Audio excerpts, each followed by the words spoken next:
এইখনে হল বিপিএফ সরকারের পরিচয়।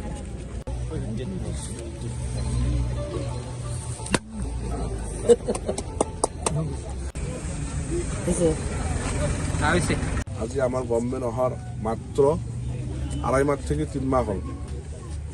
3 মাস ভিতরতে আজি আমি এই অন্ধাইমারি প্রাইমারি আন্ডারতে আমি 6 কোটি টাকার রাস্তার আধারশিলা আজি আমি ওপেনিং করিল। এইখনে হল বিপিএফ সরকারের পরিচয়। বিপিএফ সরকারের কামর নমুনা রাইজে হয়তো এই 2.5 মাহ 3 মাহ তো প্রমাণ পাইছে। এইখন সরকার আমার 5 বছর আছে।